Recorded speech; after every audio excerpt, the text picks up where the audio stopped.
Okay. Assalamualaikum warahmatullahi wabarakatuh. So hari ini kita akan lihat topik yang seterusnya, iaitu FET. Kita nak design FET common source frequency response. Okay. So ini adalah dia punya specification dia lah.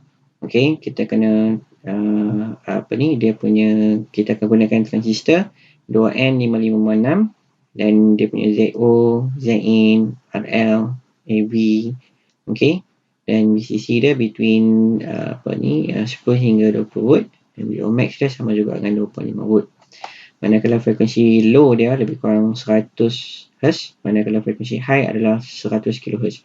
Kalau kita lihat specification untuk common source untuk frekuensi respon ni sama macam specification untuk chapter 1 ni. Okay, so kita akan ambil balik specification yang sama dekat chapter 1 tadi, dan cuma kita tambah sahaja dekat sini macam mana kita nak gunakan low frequency, macam mana kita nak designkan kita punya amplifier tersebut untuk dia meet dengan kita punya specification, iaitu pada kita punya frekuensi respon kita, iaitu pada low frequency dia should be 100 Hz and high frequency response should be 100 kHz. So ini adalah dia punya karakteristik. So ini pun sama juga, lihat daripada datasheet. Ini saya telah cover untuk topik 1. Ini adalah circuit yang saya ambil grab daripada topik 1.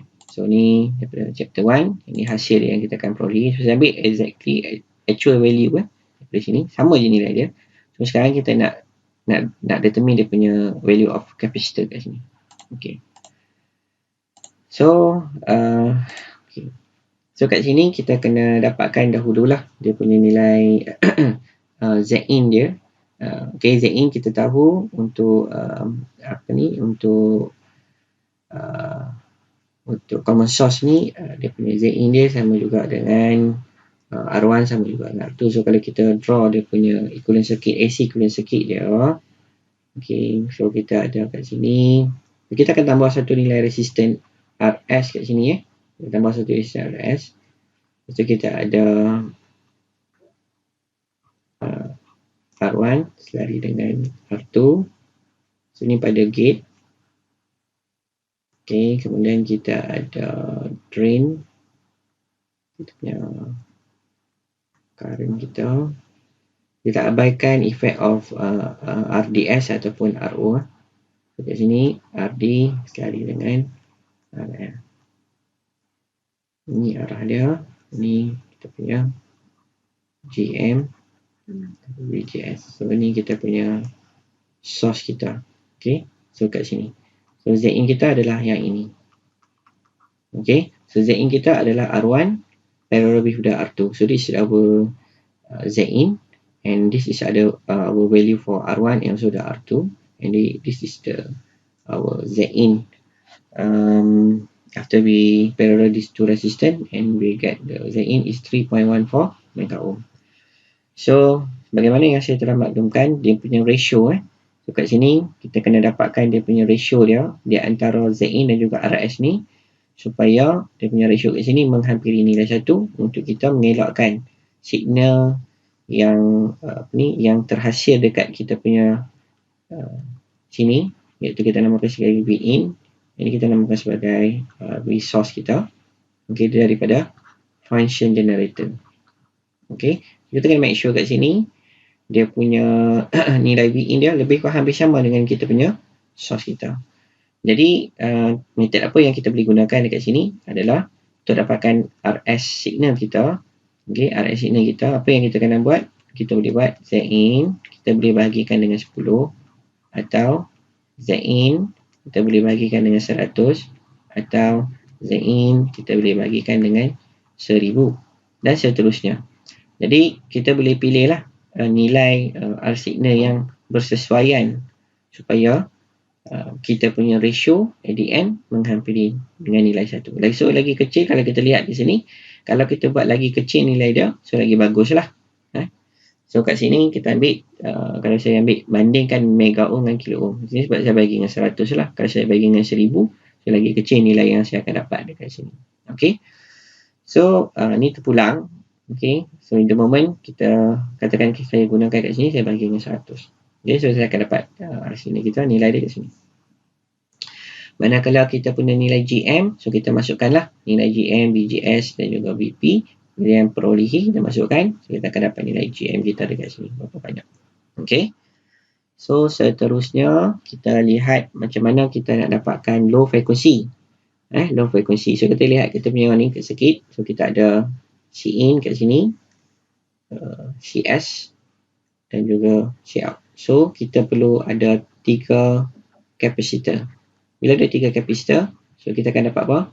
Low frequency kita, FL kita akan dapat 1, FL yang kedua dan FL yang ketiga. So kita akan dapat ketiga-tiga low frequency kat sini. Tapi kita punya target adalah kita nak cari dia punya nilai kapasitor. Kita nak cari nilai kapasitor. Ini saja kita letak dulu. Ni sebab ambil daripada chapter 1. So kita nak dapatkan dia punya nilai kapasitor dekat sini. Okey. Itu kita punya target. Jadi kita cari dahulu dia punya nilai kapasitor. Okey. Pada bahagian input Zin kat sini. Jadi ini adalah dia punya equivalent circuit dia. Equivalent circuit dia. Okey. So jadi kita kena tengok apakah jumlah resisten yang dilihat pada sini. Okey, dekat sini kapasitor kita. Okey. So kat sini untuk dapatkan nilai kapasitor ni, apa yang kita kena buat? Kita punya resource kita kena short circuit. Okey. So kita punya AC equivalent circuit kita kat sini. Ni kita punya AC equivalent circuit kita.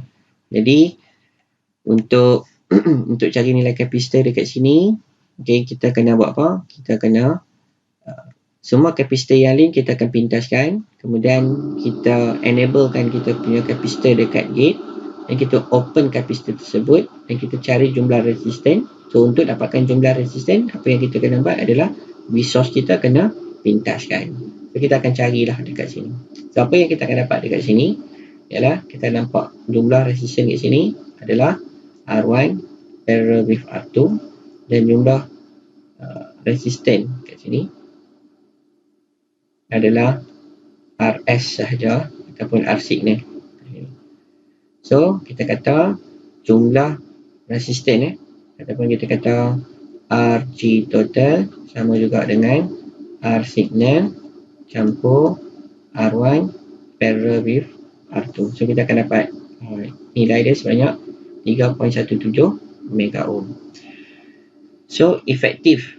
Okay. So dekat sini macam mana kita nak dapatkan nilai kapasitor? So kita akan gunakan formula dekat sini ya. So untuk dapatkan nilai kapasitor dekat pada bahagian input adalah 1/2 pi FL in frekuensi pada bahagian input dekat sini kali dengan kita punya ZG ataupun RG ni ya. Okey. Cuma nilai FL ini berapa banyak? So dekat sini untuk kita memperolehi dia punya low cut off ataupun efektif low cut off frekuensi kat sini ya. So ni mungkin kita kata disebabkan oleh kapasitor Cin, ini mungkin disebabkan oleh kapasitor CS, ini mungkin disebabkan oleh kapasitor Cout. Jadi normally untuk common source kita akan buat dia punya efektif low cut off frekuensi ni berlaku dekat sini. Okey, dekat pada bahagian kapasitor CS. Manakala yang lain ni apa yang kita kena buat adalah kita punya target low frekuensi tadi berapa banyak ikut dia punya specification iaitu 100 Hz low frekuensi. Jadi kita just bahagikan dengan 10. Kita bahagi dengan 10 ataupun kita bagi dengan 100. So tengok nilai mana yang bersesuaian yang kita boleh letak dekat situ. Jadi untuk pada bahagian input, sebagaimana yang saya bagi tahu tadi, kita punya low cut off frekuensi itu berlaku dekat source. Manakala yang lain semua tu kita just buat apa? Kita punya low frekuensi kita adalah sebanyak 100 Hz, kita bahagi saja dengan 10. So kita akan set kita punya low frekuensi itu sebanyak 10 Hz kat sini. So kita masuk kat sini 10 Hz. Okey. So kita akan masuk ke sini. So kita akan dapat nilai kapasitor dia sebanyak 5.02 nanofarad. Okey. So seterusnya kita cari pula dia punya low cut off frekuensi yang berlaku dekat kita punya source kita dekat sini. So ni adalah AC equivalent circuit kita. Okey, so kita akan pintaskan semua kapasitor C in dan juga C out. Manakala apa yang kita akan buat dekat sini adalah kita enablekan kapasitor pada bahagian source kita. Okey, so pada bahagian source kita buka kapasitor. So ke source ni kita ada kalau kita lihat kat sini, so kita ada satu kapasitor CS yang selari dengan kita punya RS. So kapasitor ni akan duduk dekat sini lah. Jadi kita kena cari total resistance yang dilihat pada bahagian source. So macam mana nak dapatkan total resistance yang dilihat pada bahagian source? So sebagaimana yang saya bagi tahu sebelum ni, kalau kita ada satu circuit kat sini, kemudian kita ada current kat sini IX, kita ada voltage kat sini VX, kita nak dapatkan RX total macam mana? Apa yang kita boleh buat adalah kita boleh gunakan Ohm law. So nak dapatkan RX total, iaitu kita akan buat apa? VX bahagikan dengan nilai IX, so kita akan dapat RX total. So sama konsep kat sini. So voltage daripada sini ke sini yang dirujuk daripada ground, so kita bahagi sajalah VX ni kita bahagi dengan IX. So kita akan dapat total resistance yang dilihat pada bahagian source. Jadi untuk memudahkan untuk kita nak carikan total resistance dekat sini adalah kita boleh buat kaedah apa? Current Kirchhoff. Kita akan buat current Kirchhoff law. Kita akan menggunakan current Kirchhoff law. So kita set current IX masuk macam ni. Okey, ni kita akan dapat dia akan masuk sedara ke bawah macam ni. Masuk ke bawah. Dan ni pun dia akan masuk ke bawah macam ni. So kita buat dekat node kat sini. So node kat sini kita akan dapat apa? Negatif IX. Negatif IX. Negatif IX. Lepas tu current yang masuk kita akan set sebagai negatif, current yang keluar sama juga dengan positif. So current yang keluar dekat sini kita akan namakan dia sebagai IS. Lepas tu current yang masuk adalah negatif GM VGS sama juga dengan kosong. Okey. So IS kat sini ni kita boleh simplify untuk dapatkan ni sama juga dengan VX bahagi dengan nilai RX. So kita akan dapat RS. So kita akan dapat nilai current IS. So kita akan buat di sini negatif IX VX bahagi dengan RS. Okey, tolak dengan GM VGS sama juga dengan kosong. So kita pindahkan IX P kat sini. So kita akan dapat IX sama juga dengan VX bahagi dengan RS tolak GM. So VGS, macam mana dapat voltage VGS? So VGS sama juga dengan voltage VG tolak dengan voltage source. VG tolak dengan voltage source. Jadi dalam kita punya nak dapatkan nilai RX total, apa yang kita kena buat dekat sini adalah kita akan pintaskan kita punya source kita, sumber kita. So, kita akan pintaskan, so VG akan sama juga dengan kosong. So kita akan dapat apa? Negatif VS. Negatif VS kat mana? Dekat sini. Daripada point sini ke sini. Okey, so kalau kita lihat dekat sini, daripada point sini ke sini, okey, VS kita sama juga dengan voltage VX. Jadi apa yang akan perolehi dekat sini adalah VG kita sama juga dengan kosong, manakala VS kita sama juga dengan voltage VX. So kita akan dapat negatif GM tolak VX, which is kita akan dapat IX sama juga dengan VX over RS campur dengan GM VX. So kita akan dapat di sini apa? Dot. So kita akan dapat IX sama juga dengan VX bahagi dengan RS.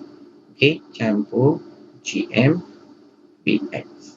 Okey, so macam mana dapat RS selari dengan 1 over GM? So kita permudahkanlah kat sini. Okey, kita keluarkan VX. So kita akan dapat 1 over RS campur dengan GM. So kita pindah yang ni kat sini. Pindah kat sini. So kita akan dapat VX over IX. So VX over IX kat sini sama juga dengan RX. Okey, sama juga dengan RX. Sama juga dengan 1 over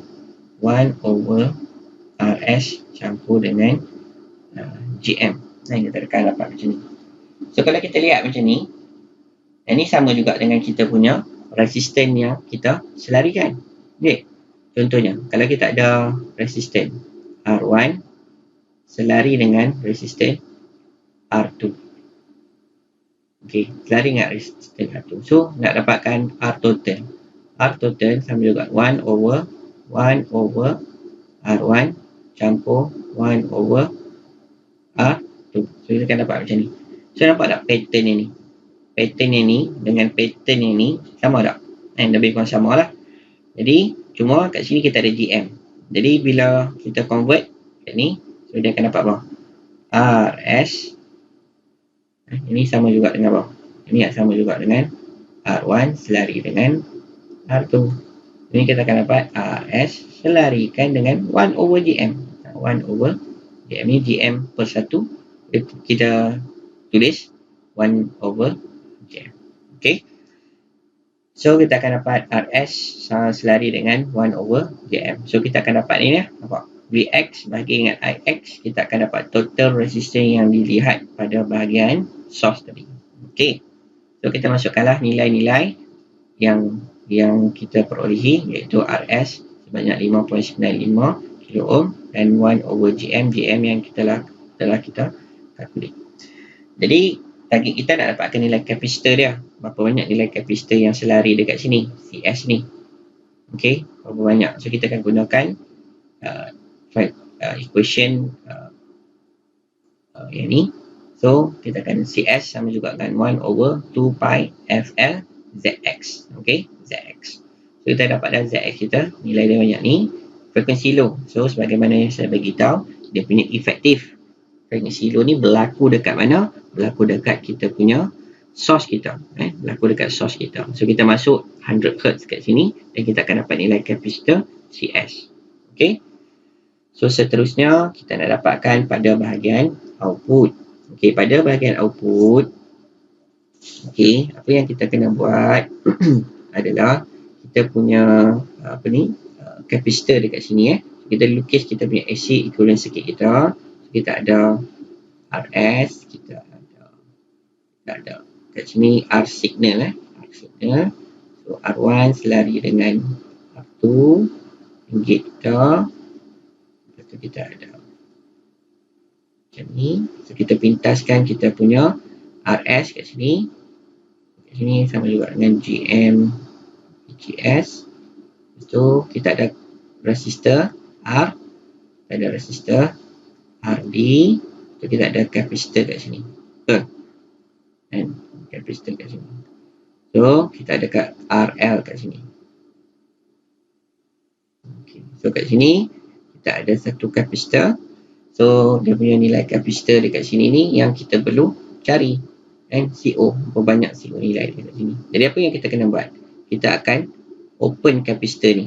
Kita akan open kapasitor ni dan kita akan cari jumlah resisten dekat sini. So, namakan dia sebagai CO. So, bila kita open kapasitor, nak lihat dekat sini, kita akan pintaskan kita punya source. Bila kita pintaskan kita punya source, apa akan berlaku? Adalah kita punya current kat sini akan open. So, current ni akan open kat sini. Open. Dan kita ada macam ni. So, kita ada RD dan juga RL. So, kita lihat kat sini. Yang ni sama juga dengan apa? Okey. ZO kita sama juga dengan RD campur dengan nilai RL. So, ni kena betulkan balik Ni campur dengan nilai RL kat sini. Okey.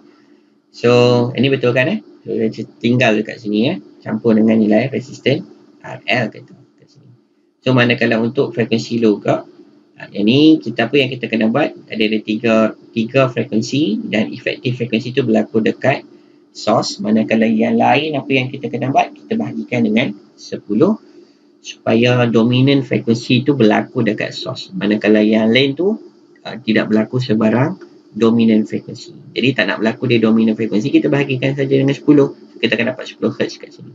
Dan kita masukkan nilai 10 Hz ni, kita masukkan saja kat sini dan kita dapatkan nilai ZO dia berapa banyak dekat sini. Okey. So, nilai ni dah berubah dah lah. Dah berubah kat sini. Okay. So, you akan dapat nilai kapasitor. Okay. Kapasitor ni pun you akan berubah. Okay. So, nilai kat sini you kena betulkan. Okay. Okay, so ni pembetulan Okay. Okay, seterusnya kita nak cari high frequency Kita nak cari high frequency. Jadi untuk cari high frequency, apa yang kita kena buat? Pertamanya sekali, kita refer kita punya datasheet. So kita akan gunakan transistor apa dekat sini? Kita gunakan transistor 2N5556. So kita grab dia punya datasheet. Kemudian kita lihat dia punya karakteristik yang untuk cari nilai kapasitor pada bahagian ketiga bentuk kapasitor lah, CGS, CGD dan juga CDS. Okay. So ini boleh rujuk nota pada yang awal-awal tu untuk carikan dia punya high cut off frequency Okay, kat mana? Ni BJT transition frequency BJT FET. So transition frequency adalah frekuensi maksimum bagi sesuatu transistor. FET support. Maksudnya lebih daripada frekuensi FT, maksudnya kita akan dapat gain dia sama juga dengan 1. Jadi ini adalah dia punya equation dia, general equation dia. GM bahagi dengan 2 pi CGS campur dengan CGD. So ini adalah FT, transition frequency. Manakala ini adalah dia punya equation dia. Macam mana kita nak dapatkan CGS, CGD dan juga CDS kat sini. So kita boleh gunakan equation ni lah. Equation ni dan juga equation yang kat bawah ni. Okay.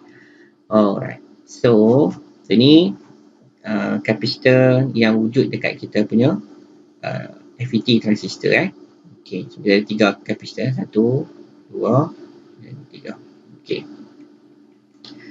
Jadi kita pergi balik slide yang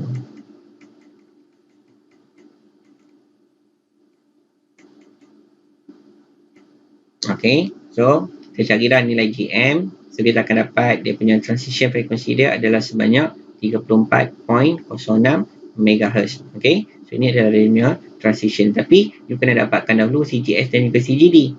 Okay. So berapa banyak nilai CGS? So kita gunakan baliklah equation yang saya tunjukkan tadi. So tengok dekat sini lah.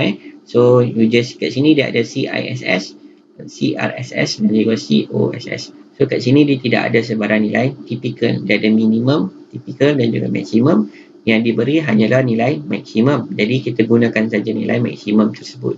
So kita akan dapat nilai CGS sebanyak 4 picofarad, CGD sama juga dengan 1 picofarad, manakala CDS sama juga dengan 1 picofarad. Okay, so kita akan dapat nilai dekat sini. Okay, kemudian kita draw kita punya AC equivalent circuit. Okay, so kita akan peroleh lah dia punya nilai CGS, CGD dan juga CDS. So ini adalah pattern dia. Okay. Tapi dalam untuk dapatkan high cut off frequency untuk common source kat sini, okay, kita akan gunakan konsep Miller theorem. So Miller theorem, apa yang kita kena buat adalah kita kena dapatkan dia punya feedback capacitance. Okay.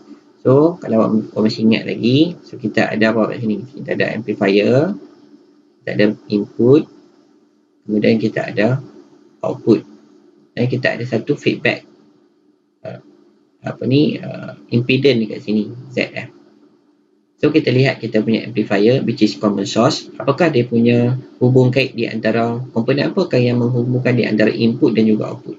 Yang menghubungkan input dan juga output adalah CGD untuk common source. Common source. So ni source, ni drain, ni gate. So kita ada input dekat gate, output dekat drain, dan kita punya source kita adalah ground. Yang menghubungkan di antara input dan juga output adalah CGD, CGD, gate ke drain. Jadi ini akan menjadi kita punya kapasitor, feedback kapasitor kat sini adalah CGD kat sini. Jadi so kita lihat dekat sini. Firstly kita kena dapatkan AV mid kita lah. Kita dapatkan AV mid. So AV mid kita adalah sebanyak negatif 3.10. Manakala kapasitor Miller kita adalah C Miller in kita adalah CGD. CGD. Okay, so saya kena lukis dulu nak bagi nampak lagi kat sini. So kita kena kita kena lukis kita punya AC equivalent circuit untuk high frequency response. So kita ada divider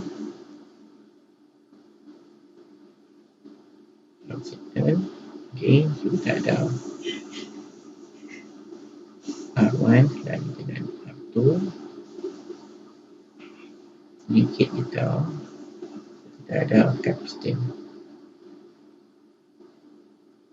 similar in gate between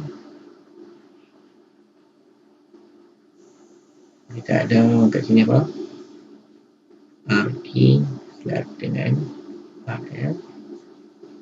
Kita berikan kapasitor kita similar out. Okay.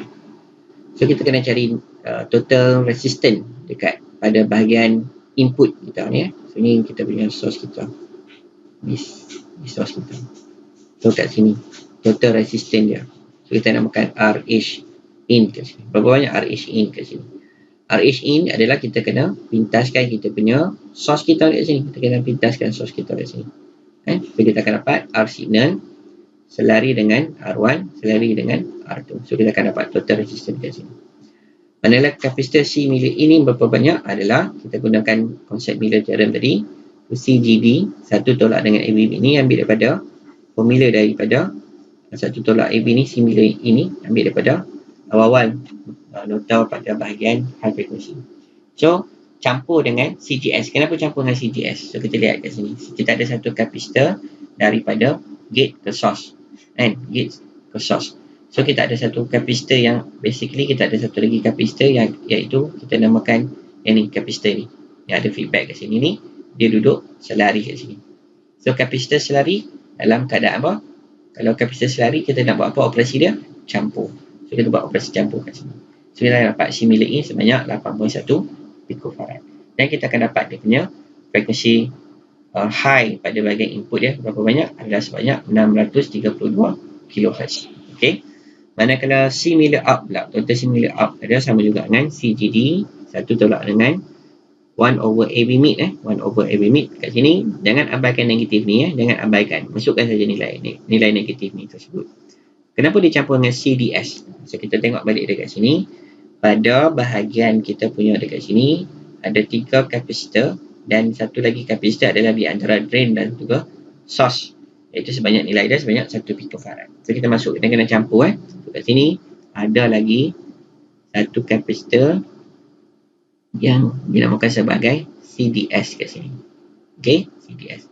So kita campur dengan 1 picofarad dan kita selesaikan operasi kat sini So kita akan dapat C milik out total dia sebanyak 4.97 picofarad.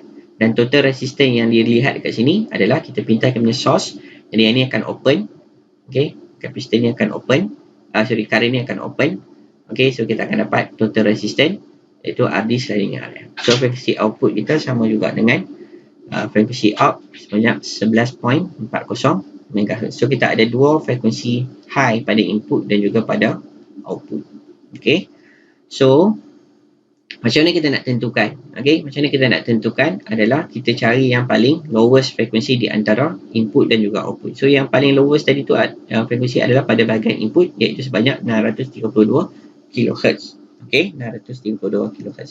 Dan kita perolehi nilai ni adalah kurang daripada kita punya transition frekuensi iaitu sebanyak maksimum high frekuensi adalah sebanyak 34 MHz untuk transistor yang ni Okey, so ikut specification adalah kita kena dapatkan apa? Kita kena dapatkan frekuensi high dia dalam lingkungan 100 kHz. Okey. So kita dapat dalam 600 kHz. So tak meet. Jadi macam mana kita nak kena buat? So kita kena tune kita punya high cut off frekuensi kita. High cut off frekuensi kita kena tune kita. Jadi macam mana kita nak tune adalah kita kena tambah satu lagi kapasitor. Okey. Jadi kalau awak lihat dekat sini adalah yang kita target ada sebanyak 100 kHz. Jadi should be apply at the input. Kenapa kena apply dekat input Sebab pada bahagian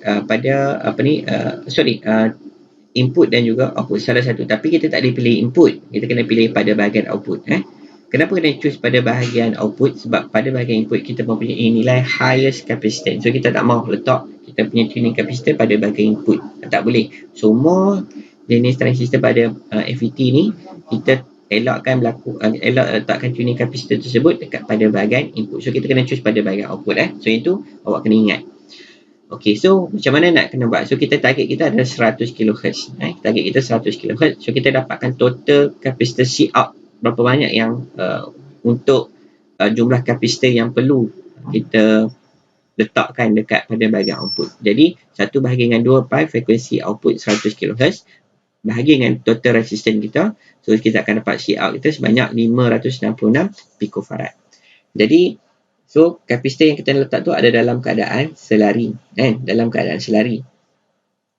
So kapasitor apa yang kita letak? Tuning kapasitor. Yang ni adalah C miller out kapasitor kita yang kita dah calculate sebelum ni. Okey.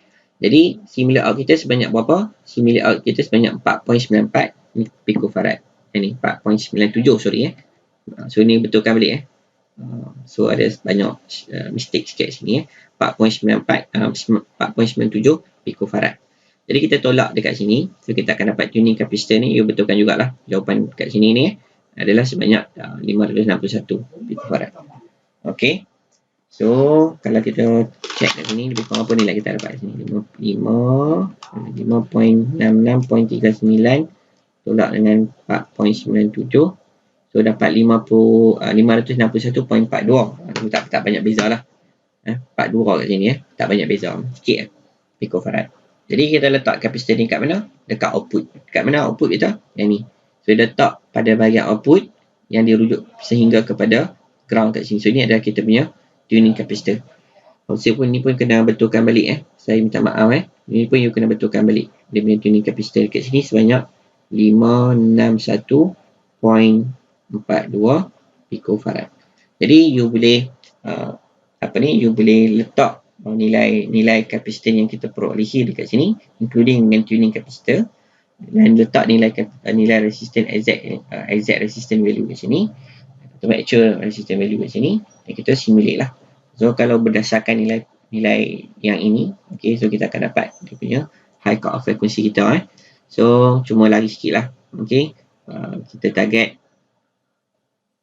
kita punya high cut off frequency ni. So ni kena betulkan balik sebab ini based on 545.77 picofarad. So sepatutnya 561. So you akan dapat nilai dia dalam lingkungan 100 kHz ataupun dalam 900 kHz. So you akan dapat nilai dia. Okay. So you boleh test benda tu. Okay. So itu saja untuk kali ini. Kemudian saya akan continue untuk komen seterusnya adalah kalau kita lihat ni adalah